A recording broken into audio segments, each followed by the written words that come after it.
Assalamualaikum warahmatullahi wabarakatuh.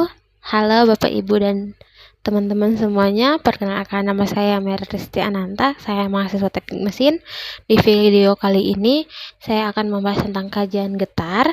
Dalam teknik mesin memang materinya memang teknis, tapi kita coba bahas dengan ringan, jelas, dan semoga bisa menyenangkan untuk diikuti ya. Yuk langsung saja kita mulai.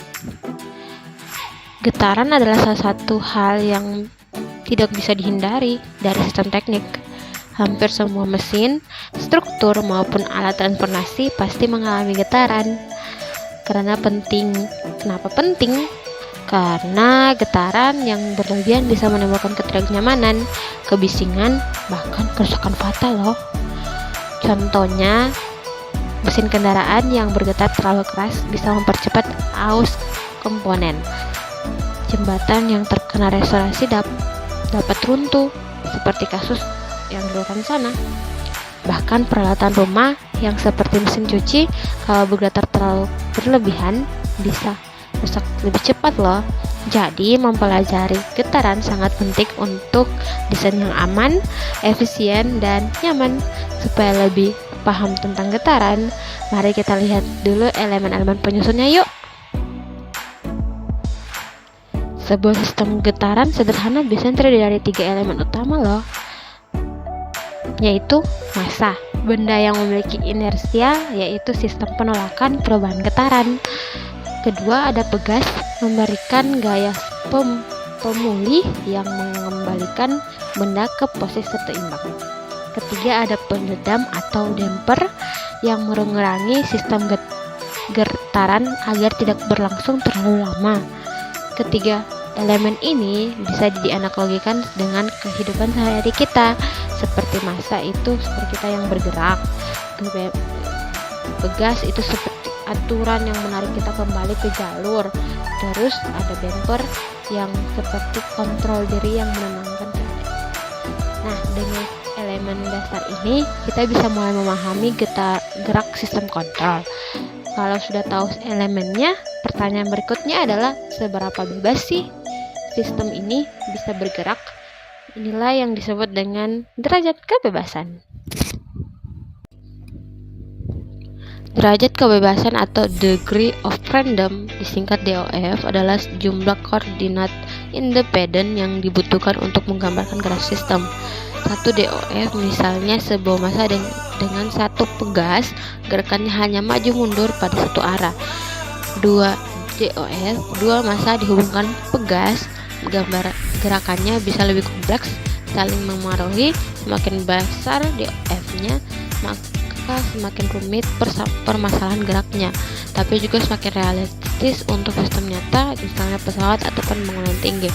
Jika DOF membantu kita menentukan seberapa banyak variabel yang harus dianalisis dalam sistem, setelah ini itu juga jumlah kebebasan geraknya. Sistem geraknya juga bisa kita bedakan menjadi 2 kategori, yaitu distrik dan discontinue. Sistem distrik adalah sistem yang bergeraknya bisa dipresentasikan dengan jumlah massa tertentu yang terpisah, misalnya model massa pegas sederhana. Sementara sistem kontinu adalah sistem yang massanya besar, merata sepanjang benda seperti balok, pelat, atau poros. Bedanya apa? Sistem distrik lebih mudah dianalisis karena variabelnya terbatas. Sistem kontinu lebih mendekati kenyataan karena benda nyata biasanya tidak hanya bergetar di satu titik, tapi lebih ke seluruh bagian. Jadi, pilih model distrik atau kontinu tergantung pada tingkat ketelitian yang diinginkan. Sekarang mari kita lihat bagaimana sistem ini bergerak, apakah dengan sendirinya atau karena dipengaruhi oleh faktor luar. Getaran bebas terjadi ketika sistem diberi gangguan awal lalu dibiarkan bergerak. Misalnya ayunan yang dilepas dari posisi miring, getarannya akan berkurang seiring waktu karena adanya peredam. Sedangkan getaran paksa terjadi karena ada gaya luar yang bekerja terus-menerus, misalnya getaran mesin kendaraan saat dinyalakan. Perbedaan utama keduanya adalah sumber energinya. Bebas hanya dari kondisi awal, sedangkan paksa karena pengaruh luar. Lalu bagaimana dengan sifat gerakan sistemnya? Apakah selalu teratur atau bisa jadi rumit? Mari kita lihat. Pada sistem linear, gaya yang bekerja sebanding dengan perpindahan, artinya respon sistem bisa diprediksi dengan mudah. Misalnya pegas yang mengikuti hukum Hooke, tapi pada sistem non-linear, hubungan antara gaya dan perpindahan tidak lagi sebanding. Responnya bisa sangat rumit, bahkan bisa menghasilkan perilaku yang tidak terduga. Analisa linear relatif mudah, tapi analisa non-linear lebih relatif untuk kasus nyata seperti material elastis non-linear atau struktur besar yang mengalami deformasi besar. Selain sifatnya linear atau tidak, getaran juga bisa dibedakan dari pola waktunya, apakah acak atau teratur. Getaran deterministik adalah getaran yang bisa diprediksi dan bentuk gelombangnya jelas. Misalnya gelombang sinus, kita tahu bentuk persamaannya sehingga analisis lebih sederhana. Sebaliknya, getaran random adalah getaran yang tidak bisa diprediksi secara pasti.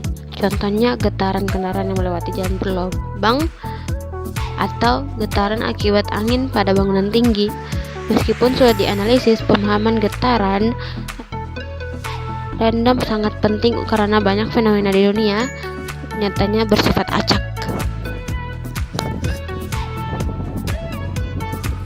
Jadi, dari pentingnya kajian getaran, elemen dasar, derajat kebebasan, sistem diskrit dan kontinu, sehingga getaran bebas dan paksa, linear dan non-linear, random dan deterministik, sama menunjukkan bahwa getaran adalah fenomena yang dekat dengan kehidupan kita dan sangat penting di dunia teknik mesin.